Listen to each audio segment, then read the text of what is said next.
We're here in Forest Park along Madison Street, which of course is known for its Irish pubs. But as of late, there's all kinds of cool places popping up. I mean, where can you find a place like this? Some of the best food and wine you'll ever taste. And it's like your own private party in Millennium Park. It's just super laid back. I am a huge coffee freak, and I couldn't wait to try this. Who we ran into, Jack Sparrow. He's quite the character tonight. This is really cute, and chances are you're not going to see anybody else wearing whatever you buy. That's because they only sell 6 of everything. Food and wine lovers couldn't help but be in their glory at the city's very first Chicago Gourmet.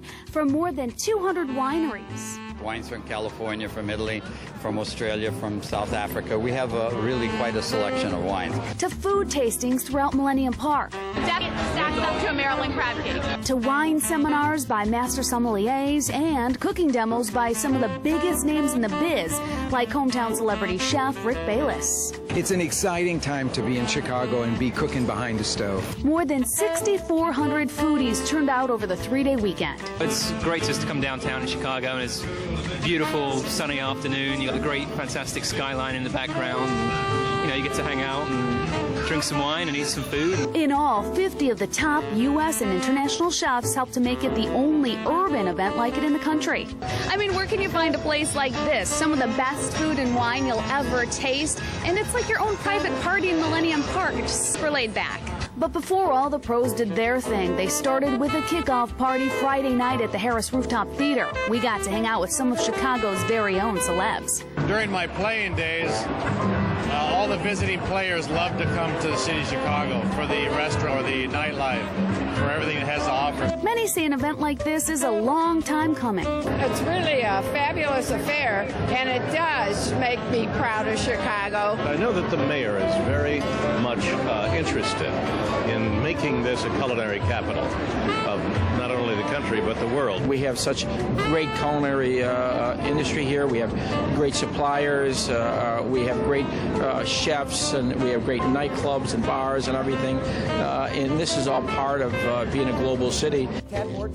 Mayor Daley even tried his hand at cooking with one of his faves, Paul Bartolotta, formerly with Spiaggia. I think the mayor's long-term vision is to showcase the city, and I hope this is the first of many exciting years of Chicago Gourmet. Several Chicago chefs who are also familiar faces on the Food Network did their magic, including... Hey, we're the Hardy Boys. I'm Steve McDonough. And I'm Dan Smith. Chicago restaurateur Art Smith, who was also Oprah's private chef for a decade, hometown girl and pastry chef Gail Gand. These other food festivals, they have to import the chefs. Honey, we got the chefs. We don't have to import them.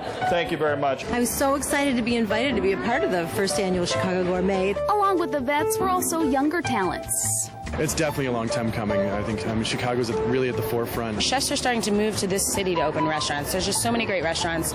Tasty samples like this one from Maroon's Thai restaurant were a big hit. In all, you get a lot, but it's not cheap. Tickets start at $150. Each night is then topped off with the Grand Cru, but it'll cost you, it's $175 per person. But you're talking exclusive tastings of 50 limited production wines. We've picked the best of the best of the best from around the world. This is actually a pretty amazing experience. I would like for people to take advantage of the experience because it's really not only one-stop shopping, but it's a great celebration of what Chicago has to offer. And those who did celebrate definitely got there. For Metro Mix, I'm Melanie Kopacz.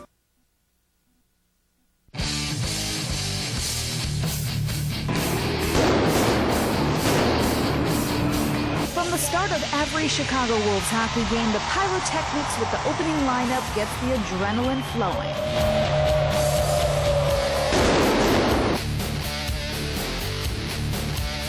The number one thing that makes our game so unique is certainly our opening. I mean, we really want to make every game, whether it's a Saturday night, a Tuesday night, every game we start with a big introduction with our flames, with our pyro. The music, they really get people pumped up, and it's a lot of fun. They make it, it's a good feel. And the crowds are huge, averaging 9,000 to 10,000 a night. This game against their rivals, Grand Rapids, 12,000 people filled the stands at Allstate Arena. This American Hockey League team has good reason to have so many dedicated fans with all seasons they've had. Sterling now has it behind the net, steps out in front, fires, he scores! Brett Sterling gets one for the home team! I've been a season ticket holder from the first game they ever opened up here. Obviously, you're a big fan. Yep, we've been season ticket holders for a number of years, and we're here all the time. Skates, the team mascot, is always on the run, working the crowd from the ice to the stands. Even I got a hug, a kiss too. Ooh! This team also does a lot of charity work too. The Wolves players may be tough on the ice, but they sure have a soft spot for pups like Princess here. She's a 3-year-old Akita. They have adopted dog 6 times a season, and they've already found loving homes for several hundred animals. We've had over 600 dogs adopted thus far. Our goal is to get another 100 adopted this season. It's called Brian's Barking Buddies, sponsored by defenseman Brian and his wife Kelly. Dogs are brought in from animal care and control shelters and paraded on the ice. We've had so many fans that adopt a dog and then a couple years later adopt another one. And these fans run the gamut. Some start really young. This is Aiden, Wolves' youngest fan. Aside from the fun is affordability. Tickets are as low as just $9. Groups of 15 get $3 off each ticket. Accessibility to the players is also big for these Wolves fans. After the game, you're able to meet the players after, and they come out, they introduce themselves. It's a very, you can't go to a hockey game and meet the players. So that's the fun part about it. They just love their fans. For Metro Mix, I'm Melanie Kopacz. Away from the madness of modern-day strip malls is a quaint blend of bars, shops, and restaurants that make up Tinley Park's recently revitalized work downtown. Many of the buildings along Oak Park Avenue date back to the late 1800s with modern transformations, and the metro station is smack dab in the middle of it all. First stop is to shop. We headed inside the attic door, all unique consignments from furniture to furs. 20 days it goes down 20%, and then in another 20 days another 20%. Oh, shoes, purses, scarves, lingerie, everything. It's very neat and clean, organized, got good prices, and all the clothes we've gotten before are in good shape. Next stop, Colonel Sweet Tooth for some gourmet popcorn and candy. Colonel Sweet Tooth is a family-owned business. We make all of our popcorn, which is gourmet. Our cheese popcorn is the most popular. It's we use real cheese, not powder. And all of these candies in the case are handmade by all of us who work here. We make all of our chocolates and caramels by a homemade recipe. It's like a candy lover's dream come true. It is. We have a lot of the newer candies, and then we have a lot of the retro candies. The older people come in, they like, that's my childhood. I saw the lipsticks. Yeah. There's other sweets too, like homemade caramel apples, and check out the shaved ice for $2. And that's a small. A great spot to get your sugar fix. If your palate's craving something a little heartier, Bogart's is the spot. This char house is under new ownership and a major menu overhaul. This is our orange honey glazed salmon. We got to sample it all, from shrimp jambalaya to pan-roasted chicken. Both dishes are about $18. Of course, gotta try the steak. This is our 48-ounce porterhouse steak. Best of both worlds. It has a filet mignon and a large strip loin section. There's just so much to choose from, but I decided to dig into this bad boy. Hey, Bogey. He's looking at you, kid. Humphrey Bogart's presence is everywhere. There's even a life-size statue of the screen legend to greet you in the dining room. A lot of folks, they come in just to see Humphrey and take their picture next to him. And come hungry, because the portions are huge. I didn't expect it to be this big.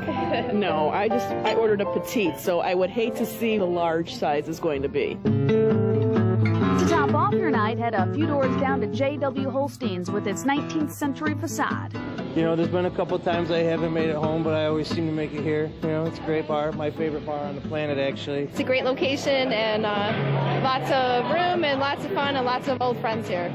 Can't beat the prices. This chocolate martini is $7, but there's no drink menu. Everything is pretty much made to order. You kind of finesse it, you know, you kind of get a feel for what somebody wants and just kind of go from there. Every day we have a special, so starting with Mondays, we do, you know, a $1 food item every day of the week. And every Friday they have free pizza Fridays, a full pizza. Thank you.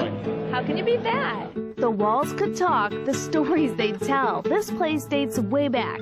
The new owners kept much of the old-time feel. So for a step back in time, this quaint little strip is worth the trip. In the neighborhood, I'm Melanie Kopacz.